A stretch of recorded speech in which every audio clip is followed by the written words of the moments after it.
Good morning, everyone. Welcome to the second virtual summit of Cloudeight. Today's session, we're going to be talking around what we can do around all the events and such, and what we can do around understanding and reimagining what our room experiences can be for Microsoft meeting rooms. Because there's so few people, what I would suggest is either if you have questions, by all means, go ahead and put them into the chat window. Or if you want to raise your hand, or if you want to chat, by all means, let's keep this kind of working both ways and make sure open and easy communication between everybody. So what we'll do is we'll kind of kick off. I'll do a quick intro of who I am.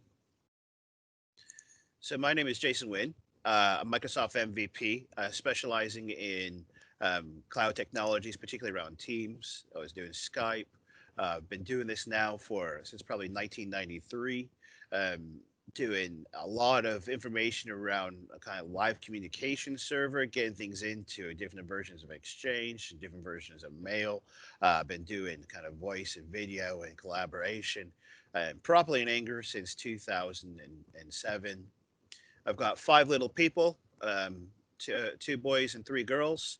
I'm originally from Chicago, and then I grew up in Dallas, and then now I live in kind of what's called the East Midlands in a little town called Belper. As you can tell from that, I run something called the Microsoft Cloud User Group. Run a all-day event out of the UK called the Volve Conference, where we specialize in predominantly, collaboration and how we get um, the best out of Microsoft 365 and Office 365. And then on top of that, I run a podcast with Steve Goodman, a fellow MVP. And within that, we work around everything within Microsoft 365 suite. So, and then the one anecdote I often tell is that once upon a time I met Harrison Ford. I used to run a movie theater out of Dallas, Texas. Whilst I was there, I did a premiere for, I want to say it was Patriot Games. Showed Harrison Ford around the booth where we had projection, and within that he went and he put he showed him around. He was quite excited and just really didn't understand how any of this stuff works. And then about a year and a half later, I was on vacation on holiday with my parents. At which point, he came up to me and he said, "Hey, aren't you that guy from Texas?" So that's how I ended up meeting, and Harrison Ford remembered who I was, which is quite cool. So, what's some of the new functionality that we're getting out of Teams, and how is this going to help us, and how is this going to help you as an end user or you as a customer get the most out of Teams, and what does it mean like in this new pandemic world? So, one of the cool things is that we're starting to see roll out now is stuff what we call Together Mode. And what together mode like takes it allows us to do is have people within our organization or outside or whoever is inside a meeting, and we can tailor it to fit.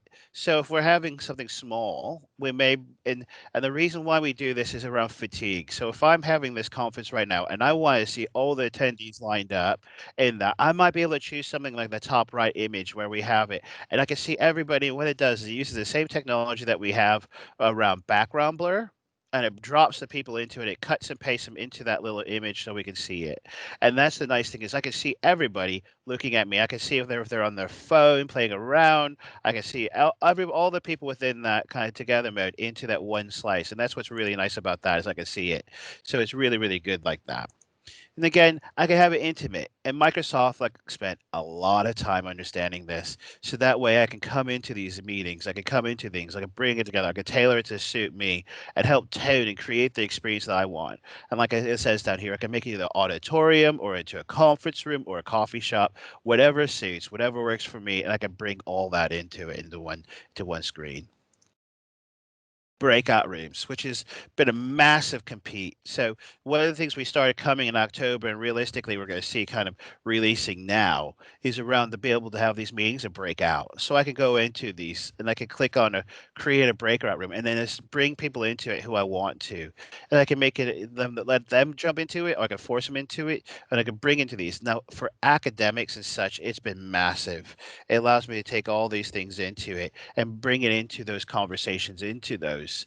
And for a Zoom compete, it's massive for us to be able to have a conference and bring things in, and particularly, like I said, for schools or for like this type of a situation where we're a scenario where we're working together, and if all of a sudden Drago wants to be able to have a meeting with me and bring this out, and then I can drop back into it, I can have things private between it, and that's been a massive compete against Microsoft, against Zoom in particular, to be able to have these breakout sessions and bring breakout meetings and such. And it's been good like that. But it has been, for academics, it's been huge. It's been calling it out for months and months and months.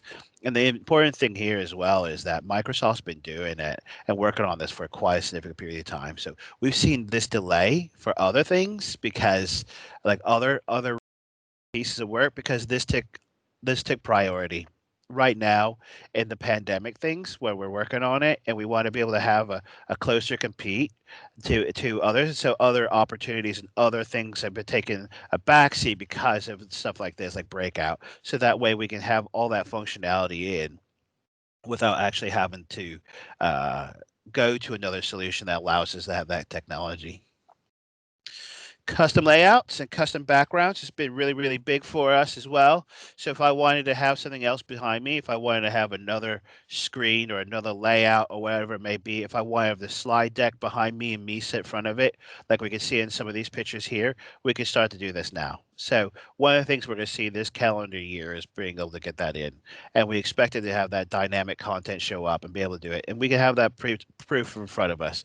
Now, I don't know what the layouts and how flexible it was going to be, whether it's going to be just purely a PowerPoint, or if I wanted to be able to have it so that way I can have a video playing in front of me or beside me or whatever we want it to be. But obviously, we're going to see this too. And obviously, it's taken on that same technology that we have with the background blur and be able to kind of loop around it and keep our image in front of it and then have everything else behind us show up as something else.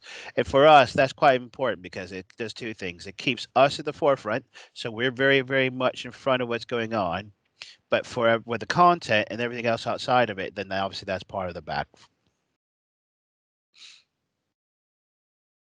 Meeting recap, and that's going to be really huge. So if I wanted to see how much people are actually engrossed in what's going on, if I wanted to see how much they actually kept the screen active, if I wanted to see the transcript and the notes or a physical copy of the recording, we could do that too. And so as and when we have these meetings, we go into it and we wanted to be able to drop that content in and have that pull automatically out. So it automatically does all these things for us. Likewise, if I wanted to link the presentation to that meeting, I could do that too, and it pulls all this in automatically for us. And that's a really, really clever thing. So I can find out who said what. I can find out what the notes were. So if I'm sharing my notes in there. If I wanted a physical, like a copy of the meeting, we'll go in there too.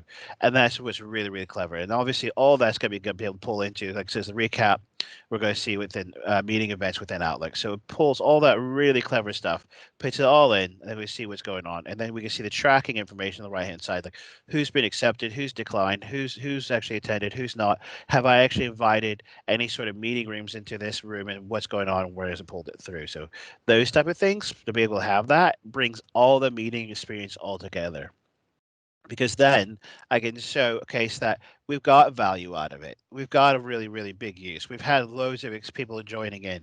We can look at the transcript and find out who's actually been used in it.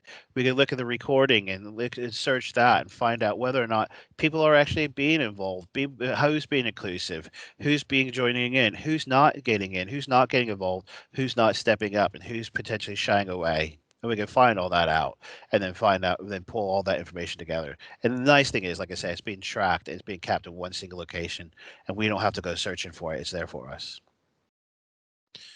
So webinar support, and this is quite big, but obviously because of this may hit our SKU around what's called advanced communication SKU. And so that right now is sitting at $15 per person who schedules the meeting. So the key point around this is who schedules it. So it may not be who's actually joining the meeting, but who's actually going to be part of it ongoing and such from that. And so within this, we're going to see more and more things that will have come out, like who's being involved, who's engaged, who's part of it, who's had replies, what's the average time that people are going to be like included in this? Are the people actually sat looking at the webinar? Are they somewhere else? Can we have, and the nice thing as well, it ties into all the CRM and marketing information that we've already got. So we can see whether or not our customers are getting value out of it, or are they just clicking in, going somewhere else and go do something else. So is it actually driving information and adoption of what it is we're trying to get out? And that's a big piece for us, is that we're going to start seeing this and come through. And in addition to this, I think we'll see even more of this build out, because this is quite expensive for $15 per person. I expect to see this go even further, and they're going to continue to build that out. But again, this is part of what's called the advanced communication SKU, and that allows you to build in. And it also allows us to have some other functionality that we see in a moment too. So touchless meetings is huge for anybody that understands how COVID works and how it pulls together and how we actually get it. If we have the ability to join meetings, whether it's like it says here, remote with the Microsoft Teams room, so you can walk over the mobile and just join the conference room. You can use Cortana for meeting rooms. And so what we'll be able to do is just go into a meeting room and speak to the device and say, Cortana, join the meeting room. And it will join that meeting that you're in already. And obviously within that, we can start working about how we're going to start like proximity joining these, and obviously casting to the Teams room. So what we could do soon is from your any device that has Teams, whether it's an iOS or Android or Mac or a Windows, we're going to be able to go to that device, click on a button, and have that automatically join that meeting for us. And we can start like no longer have to go around working around cables. We could just automatically share from our devices into those Microsoft Team rooms, and that's really big, and that's quite important.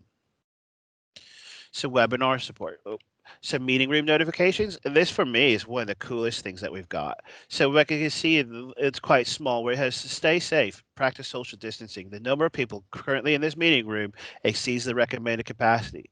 So what will happen is Microsoft will look at the rooms and will validate how many people are in that room. And if it exceeds what's socially acceptable, it'll tell people. So it'll say, this room is not, you are not within you're closer than 2 meters of everybody in that room. You need to spread out. And that's the nice thing, is obviously we can find out what the capacity is. The IT administrator can tell us what it is that we can have within that room safely. And it'll go and count the faces of the people in that room, and it'll say, you've gone too far. There's too many people in this. You've gone too far. Now, what I don't know is whether or not we can take that information and make it into something more useful. Like, can it report back when we'll have a meeting and that we're naughty and such? I don't know if we could do that. So how are we doing so far? If anybody has any questions, by all means, come off mute and go ahead and give me a shout if you have any questions, but we'll keep going if that's okay.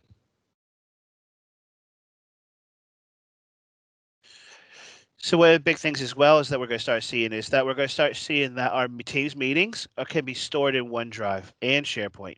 So rather than everything traditionally going to stream, soon we'll be able to see that things are moving to both places. So where we can see was TMR's Teams meeting rooms, and so Teams meetings, we'll be able to see that they're going to be moving to SharePoint and OneDrive, available for opt in, opt out the end of this year. So tenant admins can start opting in and opting out of OneDrive and SharePoint, and then moving them into it. Then what they'll do is use it via PowerShell to configure that. Then what we'll expect to have towards the end of it is to have that information set up as defaults. So it's then no longer an opt out. You can only be in.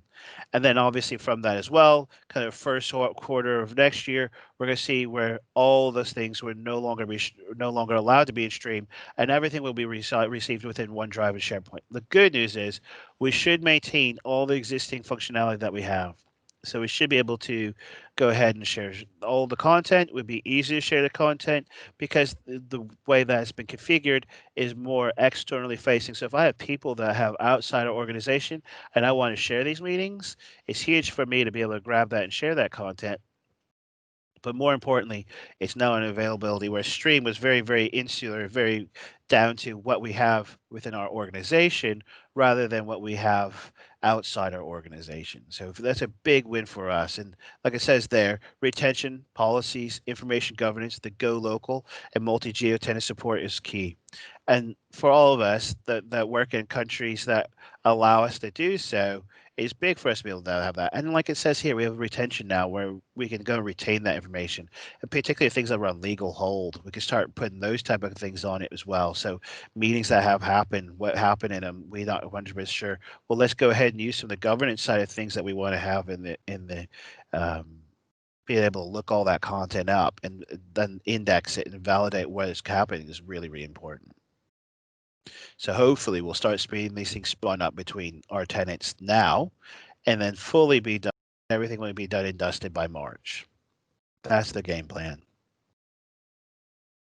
So team panels for me, and I know it sounds silly, but big, but this is big for particularly for people that work in larger orgs to be able to walk around, go to different meetings, and see what's happening, and be able to validate where or not spaces are available. I did one towards the middle of the year where they were using a large Crestron system, but Crestron historically has always shied away from being with integration into Teams. So this is amazing that we can start having all this built in now. And like it says here, we can start finding out where rooms are nearby, email support, start organizing all that functionality into it, whether you have concierge or catering or support or whatever that functionality it is. We can go and find out where those things are. Now, obviously, these panels now work within kind of Q1 this next year. But we're going to start, this will be such a massive change on organizations where we have these things come in. And we can see whether or not a Teams room is available and start utilizing those spaces. Likewise, we'll be able to have integration natively into Office 365. And it's big for us because it allows us to see all that functionality from Microsoft finally within a panel. I know it sounds silly, but honestly, for me, this is huge. This is probably one of the biggest bits and biggest, most helpful components that we've got.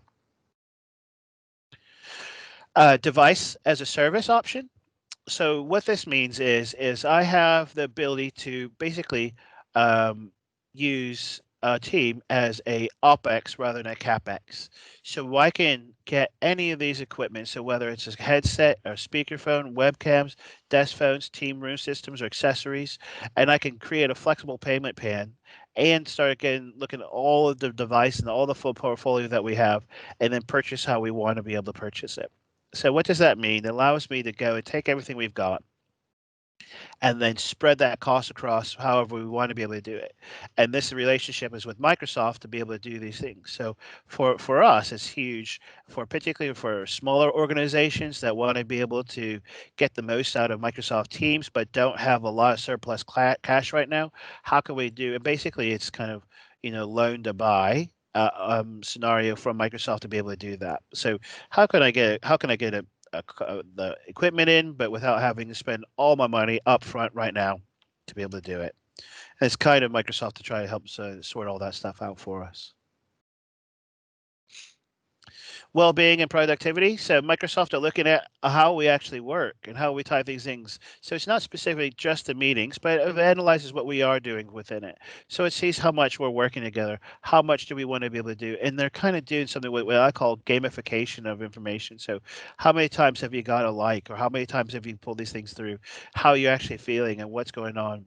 Whether or not how long you took breaks and how long, like it says there on the right hand side, lunch o'clock. So how does it tie all that in? And when are we going to start pulling these things? So that's the good thing is it helps look at how you're working and making sure we're not overworking, making sure we're not trying to do too much, making sure that we're not doing more than we should. And as people are starting to work remotely, whether it's in meetings or working from home, it gives us the ability to have that insight as to how we work as a team and how we work as an organization, and gives us the ability to also make sure that we're not doing too much because all of us, well, particularly people within my organization, um, I've got people starting to work from 5:30 in the morning because that works for them, and then we have those people that work really really late at night. But make sure that you're looking after the person as well as it's not all about the organization; it's about the people that make it up. And that's one of the key things here is that we're pulling the analytics that are available. Microsoft have made a purchase within the organization to be able to pull all these analytics through and give it into something that's useful for you as a person. Again, being able to work from home and being able to do these things is quite key. So with 5 kids, I am almost always mobile. I am moving, doing something, I'm transferring around, I'm walking somewhere. I'm either in my office now or I'm going somewhere else. And one of the nice things about this is it helps me move from my desktop to my mobile, and that is huge. So Cisco have been doing this for decades because they handle the whole call queue. So whether it hit the back end PBX, a telephone system, and then resided within it, and I can soon be able to do that within Teams, where I'm working within the organization. I'm transferring things in and out and around. And I could be able to take those calls anywhere and then seamlessly do it from to and fro. So I can hand these calls off. And that's huge. Whether I'm in a conference call and I want to seamlessly transfer it to my mobile and be able to take that call somewhere else. And like it says here, I can quickly add another level of existence that I didn't have before. And again here, so what are we expecting to see? So Microsoft already started to do what they call 3x3 or 2x4 on mobile phones, and we're going to start to see even more and more layouts. So I'll soon be able to do um, together mode on my mobile phone, and I'm fortunate enough to be able to have the MVP flavor of with the devices, and I've got that, and it works amazingly well to be able to have all this, have everything being modified and managed by the back end infrastructure rather than my mobile device and have everything the together mode already rendered on my phone is really, really neat. And it makes my life much easier. So that way, whether I'm on my Surface or if I'm on my mobile phone, I can just sit here and control what's going on with it exactly as I do with my desktop. And you have to remember that the desktops are often, 98% the same code that we saw within the mobile device, and that's quite key because that means that everything I'm doing on my mobile could be done on my desktop and vice versa. Now we start to see some things within mobile where you have a cadence, and it's quite clever. What happens with the cadence side of things, new features being rolled out on Android, and then we see iOS either catch up and then overtake it, and we'll see new functionality. And it works a bit like a pendulum, where we'll see new features rolled out on Android, and then we'll see new features rolled out on iOS, and they swing between the two. So that way, they're kind of always kept up to date. They're always kept in, and they will see what's working and see what's not. So that way, not one type of device is ultimately the guinea pig being able to handle these things. Everybody so far so good. Just making sure that you guys don't have any questions.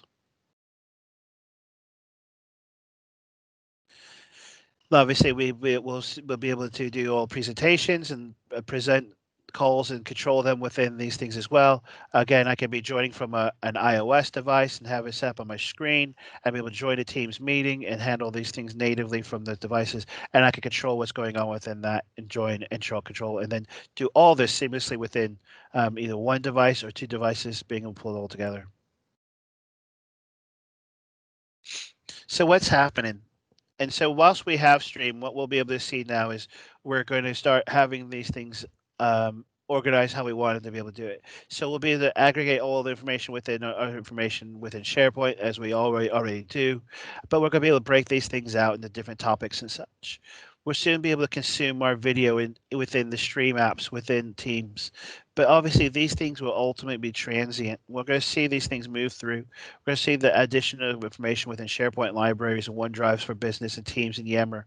And we'll be able to all these things. And then hopefully we'll start to see more enterprise search results within it. So what we'll be able to do is search within the stream and search within Teams, all from the one Microsoft search. Likewise, we're going to see more creative video information where it says here the screen and camera recording everywhere, meeting enhanced contacts, mobile capture, more apps, and they'll be able to edit the lighting and such, and then obviously enhance the videos and streams within it. So this is a key for us because we're going to see all this functionality also tie into what we saw within the Office 365 within the OneDrive information. So we're not going to lose any of this functionality. We'll only build upon it. So we can discover more across here, like it says here, recording the screens, make everything, pull everything together, tightly integrated with Office, all within Office apps, and then we can create those links between the other applications and then pull things back into just what's happening within Cloud existed. Here we go as well. So Teams meeting recordings, and this ties into what we've had already. So what we'll soon be able to do is Teams meeting recordings happens within SharePoint and within OneDrive. improved meeting recordings with teams, basic information and governance. So, but we can dive into that even further with things that we're trying to work on. We'll be able to obviously record the share to guests externally, internally, and then we can say that we don't want to share the information outside our organization. And then we can have the request of access. What if I send the information out, but I don't want to leave our org? Then we can obviously prevent that from happening. We have also increased the quota, so how much we can actually take on and record is going to be increased. And then we have right here is where this is quite big to Office 365 and Teams as a whole, where you can go local and bring your own keys. So what does that mean? That if you don't have some sort of PKI involved within it, you can share your own key. So if people don't have that key within your organization, people can't access that content. So what that means that I'm truly encrypting everything that's come in it and out of our organization, so that way if they don't have a copy of that content, they can't see what's happening within it, and which is really really key. And particularly if we're making it easier for us to share the information, we want it more difficult to be shared to people that are not within the rights to have that information. So if our organization doesn't allow us to, that allows us to have people out externally in our meetings, but we don't want them to be able to join the sessions and have all that content, but we don't want them to be able to uh, share that content outside of it. We want it to basically, either if you were attending, you could attend it, but you can't record it, you can't see that, carry it, and share that content on. We can bring our own key and we can lock that information down, and we can prevent people from being able to see that information outside of our organization. And again, same thing comes here. So we need Microsoft are working within people to be able to pull this information back. But right now they're trying to understand how we could do these and how we can share that information out. And if any of you ever join a meeting outside our organization and then try to share that information, I can't tell you how many times I've been on a Microsoft webinar and they show that they put the MP4 file or WMV file into it, and then we can't actually see it. The information is locked within their organization. So this is a nice thing. We can share people. We can share the information outside our org to allow us to be able to see it. So sharing is permission. So whether it's videos or obviously bring things back again, options are that we share outside to anyone, public within our organization, specific people, including people within your guests. And then this is all due to the fact that we're working on SharePoint, we're working on OneDrive, and it pulls all those things through. And we can then allow people to edit or not edit that information accordingly. One of the big things, particularly around audio side of things, is this what we're calling the survivable branch appliance. And those of you who are part of like the old voice side of things, particularly around Skype and Link, we used to have this device called the SBA, which is basically a session border controller that's a bit that has additional functionality to allow us to do things natively locally. And this is huge for us who are handle voice side of things, is that we're going to be able to have people basically working on Teams from a physical location, even though their internet may be down or Teams may be down or any sort of functionality that, and the local breakout happens locally rather than back through. So if you're working on Teams, and as long as I am able to register my phones to these things, I'll be able to go back then and use these SBAs, the survivable branch appliances, to have connectivity back.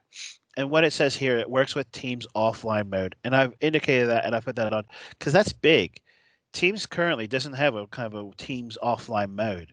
And for us to be able to do that is huge, because if I'm working or if I don't have connectivity back or somehow I'm severed from, back to Microsoft, I will be able to make and receive phone calls. I'll be able to join conference calls. I'll still be able to handle all those things. And if we have a WAN outage, we can still make those calls, which is huge for us. So I'm going to open it up now for questions. If anybody has anything else, by all means. We're running a little bit early, but I was hoping that we'd have some kind of Q&A or anything else that you guys want to be able to have. If you need to know anything else, by all means, now is the opportunity to be able to kind of sum it up and let me know if there's anything further that you need, or if you want any further clarification, by all means, raise your hand or add it to the chat window, and we can go from there. But I'll leave things open now for another 2 minutes, unless, of course, you have unless we do get a little bit of dialogue, and then we'll go from there.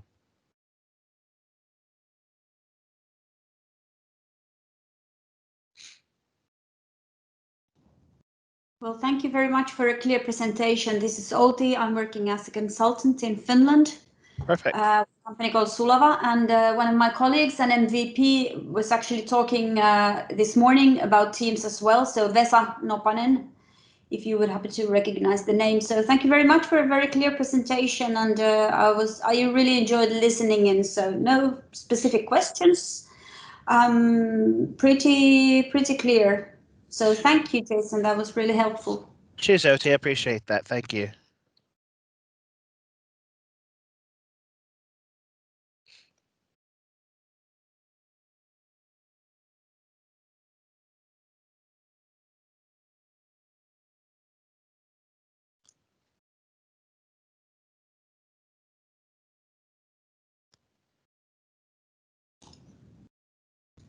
Can I ask you something, Jason? Are you transmitting from the US currently, or where are you based now? So I'm based out of the UK. So I live Oh, in a place called Belper, which is okay. kind of the east of England, um, like right in the middle of it, though. So kind of half.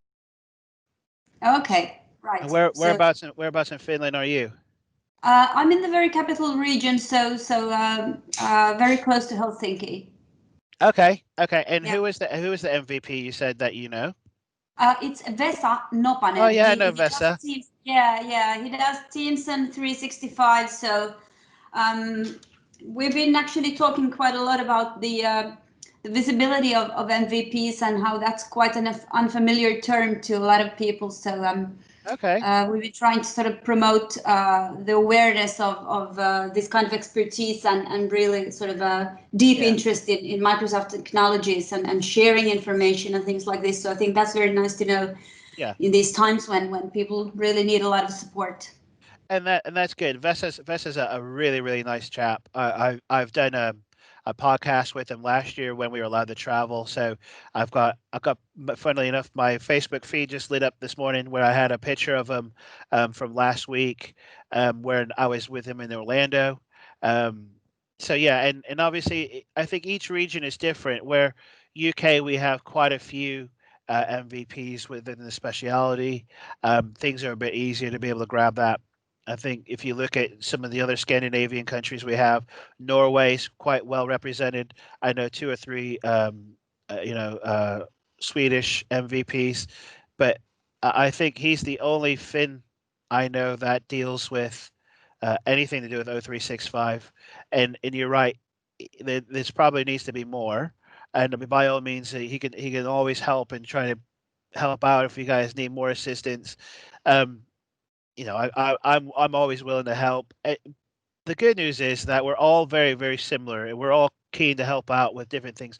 And if you ever wanted to do anything like this, like obviously Dragos Poo's helped put all this stuff together. He's based out of Switzerland, so we're all over Europe, and we're always willing to help. And by all means, if you have any 0365 questions, uh, always feel free to either reach out to me or any of the team really, and we're always keen to make sure that you have what you need.